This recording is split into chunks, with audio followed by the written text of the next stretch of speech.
What if American history is wrong and the Grand Canyon is hiding something ancient?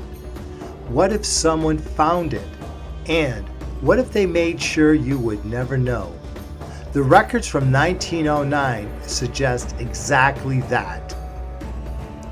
In 1909, a front-page newspaper article claimed something extraordinary: the discovery of an ancient Egyptian underground city hidden inside the walls of the Grand Canyon, what researchers now call the Kincaid Cave Conspiracy.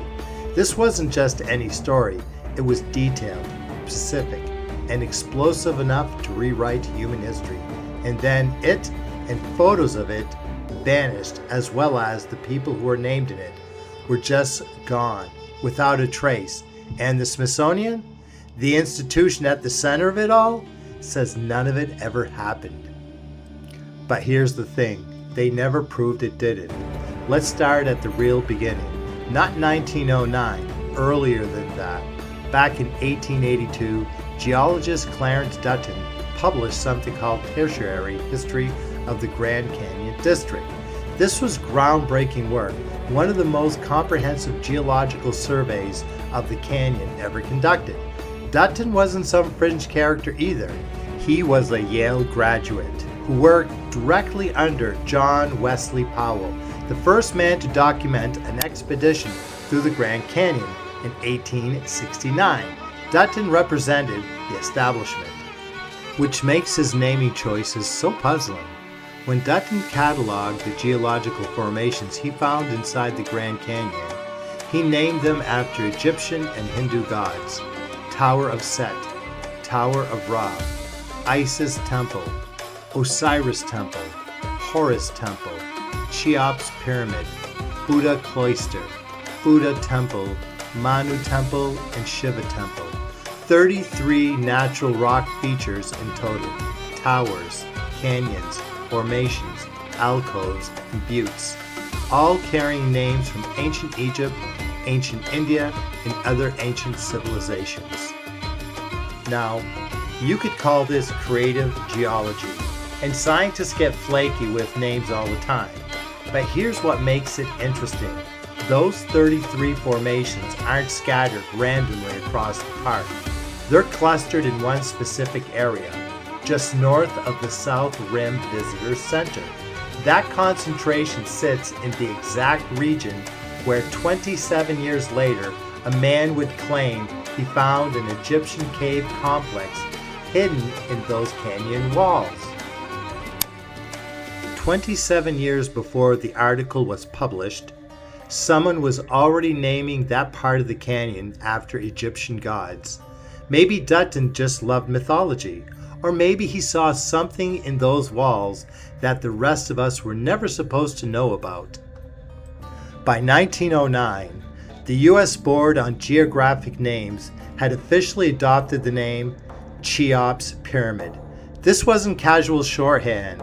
The federal government was putting Egyptian names on American geological landmarks and making it official. Then came 1909. On March 12th, the Arizona Gazette published a short article announcing that G.E. Kincaid had arrived in Yuma, Arizona. According to the paper, Kincaid had just accomplished something remarkable. He was the second person in recorded history to navigate the entire course of the Colorado River by boat from Green River, Wyoming to Yuma. During this expedition, Kincaid had taken over 700 photographs and made some interesting archaeological discoveries. That was it. A brief mention and a seed was planted. No drama. It was just enough to establish the man's name and credibility before what came next. What came next should have made global headlines. On April 5th, 1909, the Arizona Gazette ran a front-page story in its evening edition. The headline read, "Explorations in Grand Canyon." Kincaid, during his river journey, had spotted stain lines on a sediment formation approximately 2,000 feet above the Colorado River. Curious, he climbed up to investigate. What he found according to the article, was the entrance to a cave system unlike anything documented in the Western Hemisphere. Here's what Kincaid reportedly said in his own words, quote, "When I saw the chisel marks on the wall inside the entrance, I became interested, securing my gun, and went in. During that trip, I went back several hundred feet along the main passage, till I came to the crypt in which I discovered the mummies." End quote. The article wasn't vague. The entrance sat 1,486 feet down from the top of the sheer canyon wall, approximately 42 miles upriver from El Tovar Crystal Canyon. The main passages extended for hundreds of feet, with one explored for 854 feet and another for 634 feet. Several hundred rooms branched off from these passages. The article claimed the complex could accommodate approximately 50,000 people. Inside those rooms were war weapons, copper instruments described as sharp-edged and hard as steel, mummified remains, hieroglyphics, and artifacts that had, quote, "never been known as native to this country and doubtless had their origin in the Orient," end quote. The archaeologists involved, Kincaid and the professor S.A. Jordan, dated the artifacts back to the era of the ancient king Ramses, around 1250 BC. And here's the kicker. The article explicitly stated that this expedition was being conducted under the direction of the Smithsonian Institution, not some unknown university, not a private collector, the Smithsonian, the single most important cultural and scientific institution in the United States. Their name was right there on the front page of a real newspaper.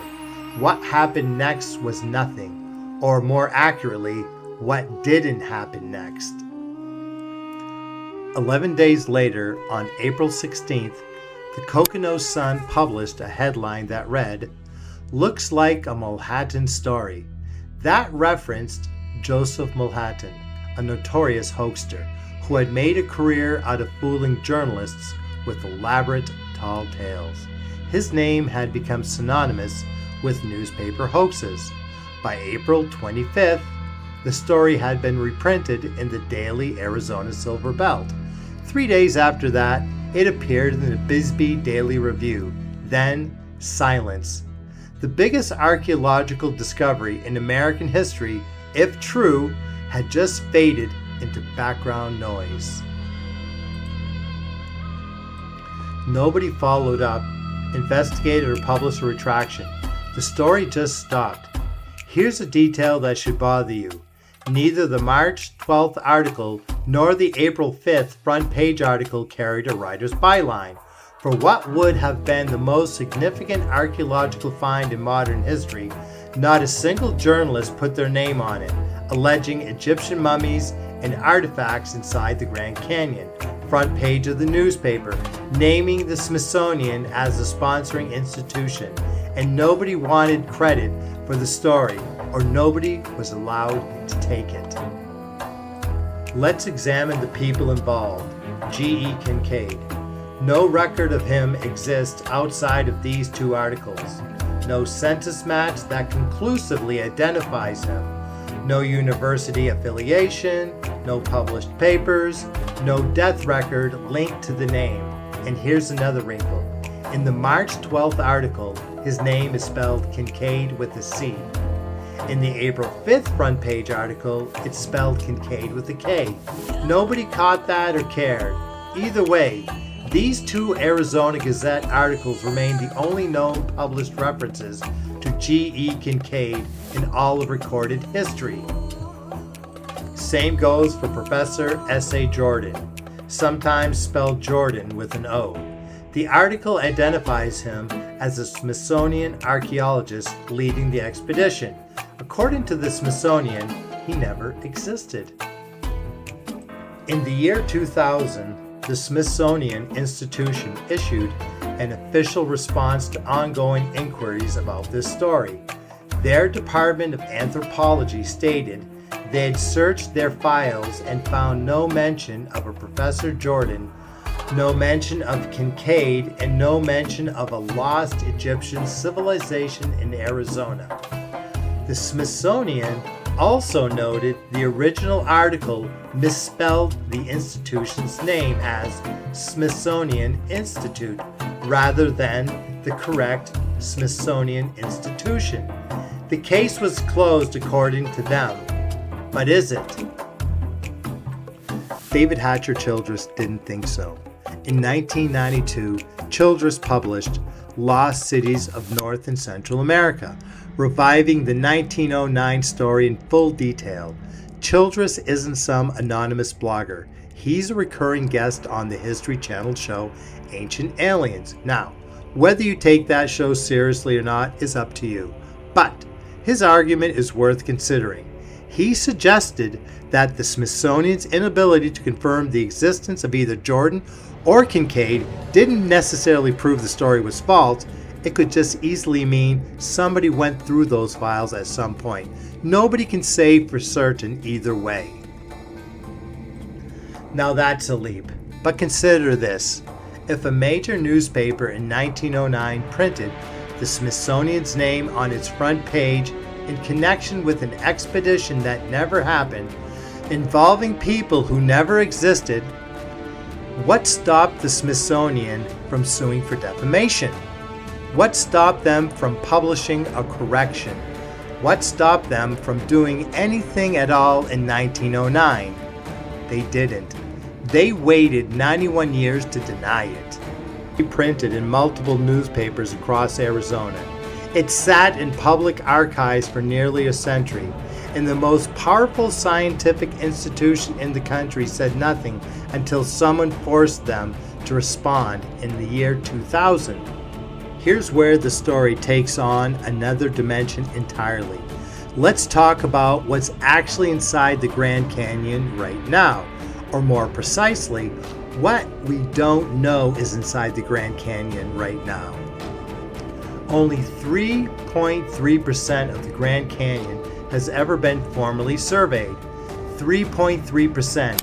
That's the number the National Park Service's own archaeologists put on it, which means over 96% of one of the most iconic natural landmarks on the planet remains untouched by any official scientific body.